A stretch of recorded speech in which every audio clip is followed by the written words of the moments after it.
Assalamualaikum warahmatullahi wabarakatuh. Saya Krisni Anggira Raswati dari Psikologi Al-Azhar Indonesia ingin mempresentasikan tokoh psikologi analisis yaitu Karen Horney. Selamat menonton.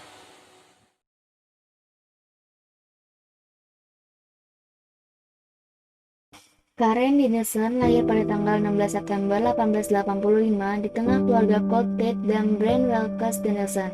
Beliau dilahirkan di sebuah desa kecil tidak jauh dari Hamburg, sebelah utara Jerman. Ayahnya adalah seorang kapten kapal dengan latar belakang Norwegia, sedangkan ibunya adalah orang Belanda. Pada usia 9 tahun, Horney menjadi seorang anak yang ambisius dan suka melawan. Teori kepribadian Horney menjelaskan bagaimana rasa cinta yang tidak terpenuhi pada masa kanak-kanak mendorong berkembangnya kecemasan dan permusuhan dasar. Kisah asmara Karen.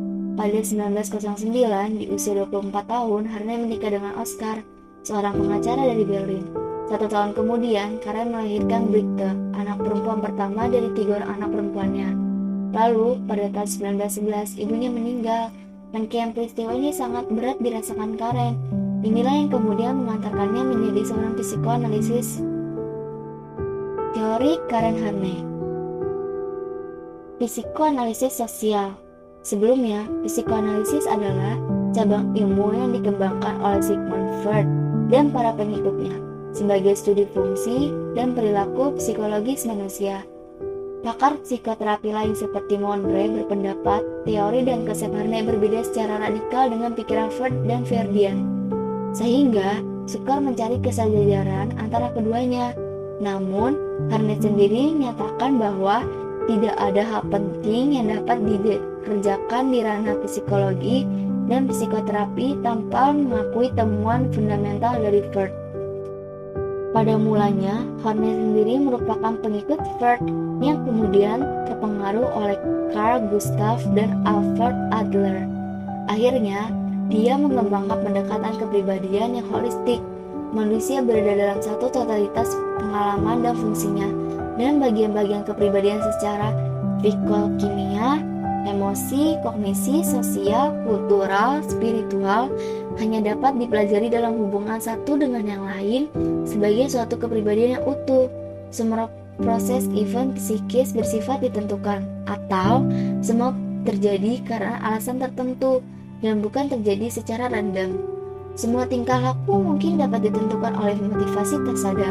Motivasi yang mendorong manusia adalah kekuatan yang bersifat emosional dan non-rasional.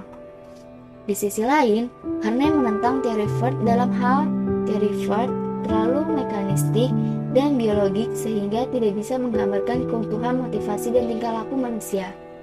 Akhir hidupnya, pada tahun 1926, Horney dan suaminya berpisah dan 6 tahun kemudian dia pindah ke Amerika. Pertama-tama bekerja di Chicago dan akhirnya menetap di New York. Di antara rekannya adalah Eric Fromm dan Harry Stack Sullivan. Selama beberapa tahun dia mengembangkan sebagian besar teorinya. Dia membuka praktik, mengajar dan menulis.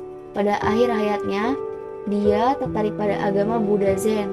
Dia telah mengunjungi beberapa biara Zen di Jepang sebelum beberapa tahun meninggal dunia. Sampai akhirnya dia meninggal pada tahun 1952. Sekian dari saya, kurang lebihnya mohon maaf.